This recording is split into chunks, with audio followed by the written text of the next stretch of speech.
Hello friends, कैसे हैं आप सब।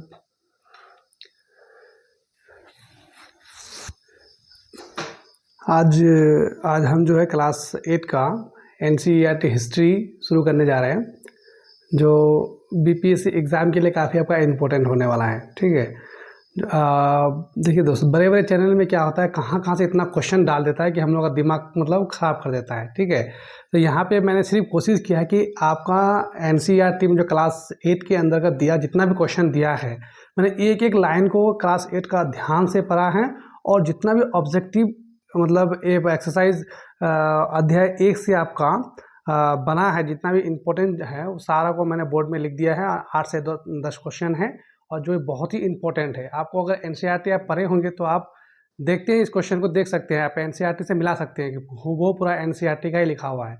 तो मैं कोशिश किया हूँ कि जितना भी आपका क्लास 8 के अंतर्गत फर्स्ट चैप्टर में जितना भी आपका ऑब्जेक्टिव इंपॉर्टेंट दिया हुआ है, सारा मैंने यहाँ पे बोर्ड में कलेक्ट किया है और उसको मैं डिस्कस करने जा रहा हूँ। ठीक है, तो आज से मैं शुरू करता हूँ क्लास 8 को, क्लास 8 का हिस्ट्री। मैं हिस्ट्री को पूरा करूँगा। अगर आप एनसीईआरटी पढ़ते हैं तो साथ में इसको भी करते हुए चले, इसीलिए कि आपको ज़्यादा याद रहेगा। ठीक है, आप इसको एनसीईआरटी से भी मिला सकते हैं, क्वेश्चन कहाँ से दिया डायरेक्ट क्या कहाँ से एनसीईआरटी से है, तो आप इसको अच्छे से देख सकते हैं। ठीक है, चलिए शुरू करते हैं क्लास 8 का एनसीईआरटी। पहले क्या दे रखा है, भारत के प्रथम गवर्नर जनरल कौन थे। भारत के प्रथम गवर्नर जनरल कौन थे? कौन? लॉर्ड डलहौजी थे, लॉर्ड कॉर्नवालिस थे, और लॉर्ड विलियम बेंटिक थे, क्या लॉर्ड रिपन थे? कौन थे भाई? Lord Dalhousie, Lord Cornwallis, Lord William Bentinck. तो भारत के प्रथम गवर्नर जनरल कौन हो जाएगा आपका? Lord William Bentinck. ये आपका हो जाएगा लॉर्ड विलियम बेंटिक। ये क्या हो जाएगा? भारत का प्रथम गवर्नर जनरल हो जाएगा। ठीक है, उसके बाद क्या है, भारत में पहली क्रांति कब हुई थी? भारत में पहली क्रांति कब हुई थी? ये तो सबको पता होगा कि भारत में पहली क्रांति कब हुई थी, 1857 को ही हुई थी। तो ये तो आपका क्लास 8 के अंतर्गत दिया हुआ है, क्लास 8 कक्षा 8 के अंतर्गत आपको दिया हुआ है एनसीईआरटी के अंतर्गत। ठीक है, तो भारत में पहली क्रांति कब हुई थी? तो ये कब हुई थी? 1857। फिर क्या है क्वेश्चन नंबर 3 में, वारेंग हेस्टिंग्स प्रथम गवर्नर जनरल कब बने थे? वारेंग हेस्टिंग्स प्रथम गवर्नर जनरल कब बने थे? कब? 1773 के अंतर्गत बने थे, 1774, 1775 या 1779 के अंतर्गत। तो कब बने थे? 1773। वारेंग हेस्टिंग्स प्रथम गवर्नर जनरल कब बने थे? 1773 के अंतर्गत वारेंग हेस्टिंग्स जो है भारत का प्रथम गवर्नर जनरल बने थे। कब? 1773। वारेंग हेस्टिंग्स प्रथम गवर्नर जनरल बने थे 1773 के अंतर्गत।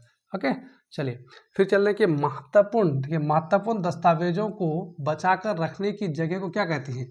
नहीं, ऐसी जगह जहाँ पे महत्वपूर्ण दस्तावेज, कोई मतलब दस्तावेज जो रखा जाता है उसको, उस जगह को हम क्या कहते हैं? तो उस जगह को क्या कहते हैं? क्या कलेक्ट रूम कब बोलते हैं? क्या अभिलेखागार बोला जाता है? क्या रिपोर्ट रूम बोला जाता है? क्या तहसील बोला जाता है? तो क्या बोला जाता है इसको बोला जाता है आपका अभिलेखागार। यानी महत्वपूर्ण दस्तावेजों को बचाकर रखने की जगह को क्या कहते हैं? अभिलेखागार। ओके, चलिए अब क्वेश्चन नंबर 5 में क्या दे रखा है, रॉबर्ट क्लाइव ने किसे हिंदुस्तान के नक्शे को तैयार करने का काम सौंपा था? बहुत ही इंपॉर्टेंट क्वेश्चन है, ये आ सकता है बीपीएससी के अंदर। तो रॉबर्ट क्लाइव ने जो है हिंदुस्तान के नक्शे को किसको तैयार करने का जिम्मा सौंपा था? ठीक है, चलिए किसको सौंपा गया था? क्या जेम्स वाट को सौंपा गया था? क्या लॉर्ड डलहौजी को था? क्या लॉर्ड विलियम बेंटिक को था? या जेम्स रिनेल को था? किसको था भाई? रॉबर्ट क्लाइव ने किसे हिंदुस्तान के नक्शे को तैयार करने का काम सौंपा था? क्वेश्चन नंबर 5 का कितना कौन हो जाएगा? आपका हो जाएगा डी। कौन हो जाएगा? वो जेम्स रेनेल हो जाएगा। यानी रॉबर्ट क्लाइव ने किसे हिंदुस्तान के नक्शे को तैयार करने का जिम्मा सौंपा था? तो जेम्स रेनेल को रॉबर्ट क्लाइव ने जो है हिंदुस्तान का नक्शा तैयार करने का जिम्मा सौंपा था। ओके, चलिए अब क्वेश्चन चलते हैं, इतिहास को कितने कालों में विभाजित किया गया है? इतिहास अगर पढ़े होंगे तो क्या प्रागैतिहासिक काल होता है, पाषाण काल होता है और नवपाषाण काल होता है। तो इन 3 भागों में इतिहास को क्या किया है? बांटा गया है। इतिहास कितने खंडों में बांटा गया है? तो इतिहास को 3 भागों में बांटा गया है। चलिए उसके बाद आप शुरू करते हैं, क्या है, भारतीय राष्ट्रीय अभिलेखागार कब बनाया गया? भारतीय राष्ट्रीय अभिलेखागार कब बनाया गया? तो ये कब बनाया गया? 1922 को बनाया गया, या 1926 को बनाया गया, या 1905 को बनाया गया, या 1907 को बनाया गया? तो कब बनाया गया? 1926 के अंतर्गत 1926 के अंतर्गत आपको भारतीय राष्ट्रीय अभिलेखागार बनाया गया था। ओके, चलिए दूसरा क्वेश्चन क्या है, ब्रिटिश भारत का अंतिम वायसराय कौन था? ब्रिटिश भारत जो हम लोग को भारत में जो राज किया था तो उसका अंतिम वायसराय कौन था? जब हम लोग को देश को आज़ादी मिली थी 1947 के अंतर्गत, तो उस समय जो है ब्रिटिश भारत का अंतिम वायसराय आपसे पूछा था कि अंतिम वायसराय कौन था? तो अंतिम वायसराय कौन होगा? वारेन हेस्टिंग्स होगा, लॉर्ड डलहौजी होगा, या लॉर्ड कैनिंग, या माउंट बैटन हो जाएगा? तो कौन हो जाएगा? ब्रिटिश भारत का अंतिम वायसराय माउंट बैटन हो जाएगा। कौन हो जाएगा? लॉर्ड माउंट बैटन हो जाएगा। यही आपका ब्रिटिश भारत का अंतिम वायसराय था। ठीक है, चलिए उसके बाद 9 नंबर में क्या है, राष्ट्रीय संग्रहालय और राष्ट्रीय अभिलेखागार कहाँ स्थित है? राष्ट्रीय संग्रहालय और राष्ट्रीय अभिलेखागार कहाँ स्थित है? दिल्ली के अंदर है, कलकत्ता में है, मुंबई में है, या देहरादून में है? तो कहाँ पे स्थित है ये? दिल्ली के अंतर्गत, दिल्ली में स्थित है। राष्ट्रीय संग्रहालय और राष्ट्रीय अभिलेखागार कहाँ पे स्थित है? दिल्ली के अंतर्गत स्थित है। उसके बाद क्या है, a history of British India, a history of British India नामक पुस्तक किसके द्वारा लिखित है? तो ये आप हमको कमेंट से बताएंगे इसका आंसर, कमेंट में बताएंगे इसका आंसर क्या होगा। कमेंट करके कि इसका आंसर क्या होगा, क्या होने वाला है, क्या कि ए हिस्ट्री ऑफ ब्रिटिश इंडिया नामक पुस्तक किसके द्वारा लिखित है? क्या जेम्स कुक के द्वारा है, जेम्स मिल के द्वारा है, या लॉर्ड विलियम बेंटिक के द्वारा है, या लॉर्ड रिपन के द्वारा है? तो आप इसको हमको कमेंट्स करके बताएंगे जरूर कि मतलब हिस्ट्री ऑफ ब्रिटिश इंडिया नामक पुस्तक किसके द्वारा लिखित है। देखिए भाई, मैं हर दिन मतलब कोशिश करूँगा कि आपका मतलब 8 क्लास से 9th क्लास से जितना भी मतलब सीरियल वाइज यानी चैप्टर वाइज जितना भी आपका ऑब्जेक्टिव इंपॉर्टेंट आपका एनसीईआरटी के अंतर्गत दिया हुआ है, एनसीईआरटी एससीईआरटी ओनली मैं फोकस करूँगा एनसीईआरटी और एससीईआरटी को, उसके अलावा एक भी क्वेश्चन आपका बाहर नहीं रहने वाला है। ठीक है, अदर उधर अंजो गंजो सब फालतू नहीं डालेंगे। ठीक है, जितना भी होगा आपका एनसीईआरटी होगा। अगर आपके पास एनसीईआरटी का किताब है तो आप इसको क्लास 8 यानी अध्याय कितना है आपका, फर्स्ट चैप्टर ही है ये, अध्याय फर्स्ट, अध्याय 1 का ही है।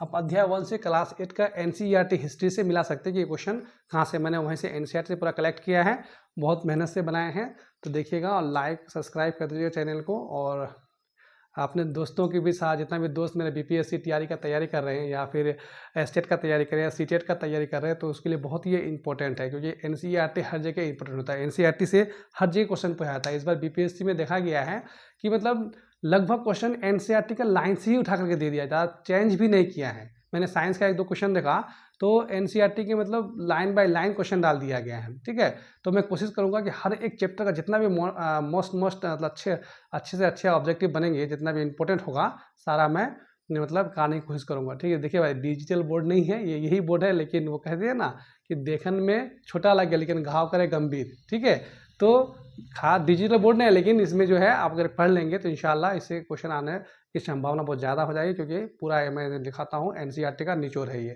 ठीक है, मतलब एक चैप्टर में जितना भी आपका दे रखा इंपॉर्टेंट जो भी दिया होगा सबका एक क्या है, निचोड़ है। तो आप अच्छे से देख सकते हैं, इसको याद भी कर सकते हैं, स्क्रीनशॉट ले सकते हैं इसको। चलिए ओके दोस्तों, फिर मिलते हैं नेक्स्ट वीडियो में अध्याय 2 के अंतर्गत इतिहास में। जय हिंद, जय भारत।